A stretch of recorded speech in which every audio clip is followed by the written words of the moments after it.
Hey guys, welcome back. Today we'll be learning about decision trees and all the essentials required to understand the decision tree. Obviously, this is a practical series, so that's why we will be looking through the lens of code and I will be explaining as the things come along. But for now, just understand this. A decision tree is a flow chart which has multiple conditions or branches to it, and the main branch which is at the top is called the root node. It has all your data which you will be feeding to your model. After that, it splits based on different conditions, and these conditions are nodes in itself and they are called child nodes. There can be multiple child nodes in our decision tree, but generally we kind of limit them. And once we have done all the decision making process and everything, we get our final node, which is called a leaf node. And this leaf node which contain your answers. Most of the time, they will be pure. That means there will be only one single class. On the other hand, they may not be pure. That means based on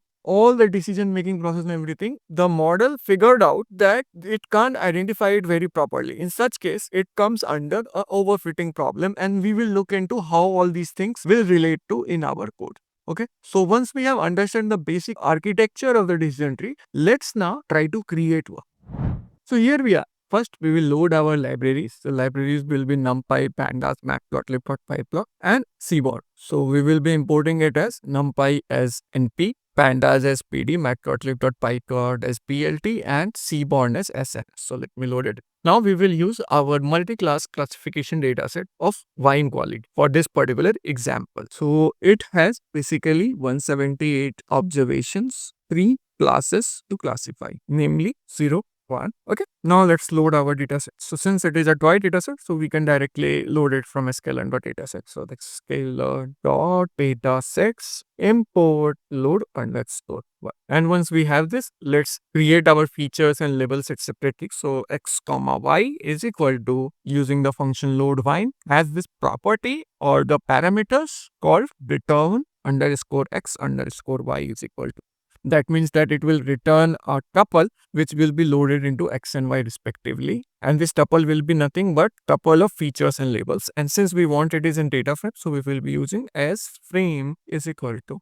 Now it's okay. Now let me print few samples x.head. You can see that we have all these features available here, right? And using these features, we will predict our y. So y has 0, 1, 2, 3. Let me show you the entire thing. Y0, 2. As I said, there will be 3 classes. Now, as a good strategy, let's split our data into training and testing or validation set in 70 to 30 ratio. So for that, I will be using from sklearn.model underscore selection, as this is part of model selection, import train test split. And then we will do our split. So basic structure is x train, x test, y train, y test is equal to train test split. Then we have to put our inputs x, y. Then test size we'll have to fit the test underscore size. And since it says 70-30, so that means 30% will go to our testing. So 0.3 value between 0 to 1. And then you need to set our random state so that we can get a reproducible result. So I will set random state to random state is equal to 1. You can set to whatever value you want. Okay. Now, yeah, we have run it. Now it's time to use our decision tree. But in sklearn, there are 2 classes: decision tree classifier and decision tree regression. But as you have seen from our y variable, it is a classification problem. We will look into a regression problem also, but for now we are using classification problem. So for classification, we will be using decision tree classifier. So for that, we need to first import it. And all these particular tree based models reside in tree class. So from scalar.tree import decision tree class. Okay, let's check if we are inputting right. Yes. Now we will create an instance of decision tree key. So as this is a estimator, every estimator will have an instance. So I will write CLF is equal to decision tree classifier, and it says that we need to import it as random state 1 only. Rest of the parameters will remain as it is. Random state is equal to 1. Okay, we will look at all the things that will go into this decision tree, but first we need to understand the basic things. So that's why I'm going with this way. And after that, once we have done this, it's time to fit our estimator. So CLF dot fit, then extreme white trip. Always fit your data on training, right? Not on the testing data. Okay. So once we run this, you can see that we have an instance of decision tree classifier and it has only random state one. But it also has its default parameter available. Okay. Now to get the score of training set, we just have to use CLF, which is our estimator, dot score and then pass string comma y. You will see that the score is 1. That means it's correctly classifying each and every decision, which makes sense also because we have very small data set, so it will obviously fit that. But if we had a large data set, it would not work as intended. Anyways, now let's check if we are getting a good testing score or not, because that will determine whether our model is overfitting or not. So I'm just going to copy this clf.score and then I'm going to do X test and Y text. Another way is also there. You can refer to my previous video where it will be explaining that. So here it says 0.94 and that is not very far from our original. But yes, there can be a little bit of uncertainty. Now, how you will get the depth of decision tree, right? So for that, you can do two methods. You can use the tree instance variable, which I will be showing you in later sections, or maybe you can plot that. And from plotting only, we will do this. So for that, first I have to import the plot function itself from the tree module. So here we will do plot. So we have already imported our tree. Now we will use this to plot our tree. To plot our tree, it's very simple. So here we have plot underscore tree and then we need to pass in our decision tree, which is stored in the estimator variable CLF. Then another parameter which is filled, so that we can get all the values on the basis of what this tree is splitting. So filled is equal to true, and then we need to get the feature names. By default, decision tree will not have that. So for the feature names, we can use the column names itself of our data. So feature names is equal to x dot columns, so that we can get the columns itself. And if I now plot this, you will see that everything is coming, but we don't want all these details and this should be large, right? Or that we will use the matplotlib. So plt dot figure, which is basically the figure instance of the matplotlib, and it is a parameter called page size, where it takes the size of your plot. So 12,8, and this will not work directly. You can use plt dot. And it says PLT is not defined. Let's see why. Delay skipped that particular thing. Now, if I run, you can see that everything is very clear here, right? We have got our entire map of how it is splitting.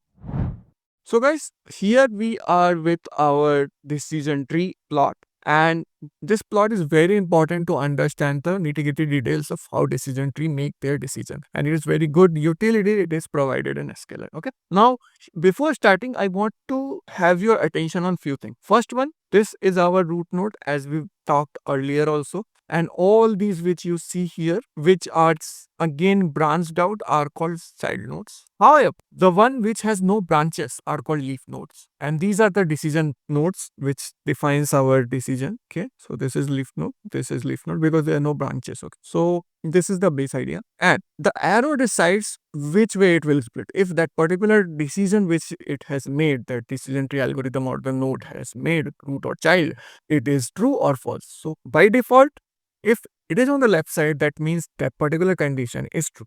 If it is on the left side, then it means it is false. And this will go throughout your tree diagram, as you can see from the flowchart. Okay. So this means that it is false and this means it is true. Also, I want to have your attention on this Gini word. So Gini is basically a criteria based on what features to take. And if you see carefully, this value keeps on decreasing for each of the split, right? So the root node will have the maximum Gini impurity, and as we move down the ladder, we will have our Gini impurity less than that. And once we reach our leaf node, our Gini impurity for most of the cases will be 0. If it is a simple dataset. If it is not a simple dataset, then nothing can be done. Mostly you need to apply regularization and other tuning techniques so that you can make your Gini 0. So let's now understand how this particular decision tree was made. So first decision was that flavonoid will be less than 0.975. So any sample which will have the feature as flavonoid less than 0.975, it will be directly classified as class 2. However, if it is not the case, it is false, then proline will be taken over and it has a value of 760.0. And here you can see that these values are kind of distributed. So we need to segregate them and have a single class for them. So if that was the false, then it would again check for alcohol less than 12.66. So basically these are percentage anyway. So here again you can see that it is distributed again. So we need to further split them. And once we need to further split them, it was identified that if the alcohol was less than 12.66%, then that particular wine quality was having the rating of 1. However, if that was not the case, again this was false, then the wine quality was having a 0 quality. On the other hand, if this particular proline was greater than 760.0, then we checked percentage of diluted water, which was 1.5%, and if it was the case that this value was less than 1.505, then our Gini was 0 and the wine was having a rating of 2. Okay. On the other hand, if this condition was not true, it was false, then we would check the color intensity variable and then we would sample out again that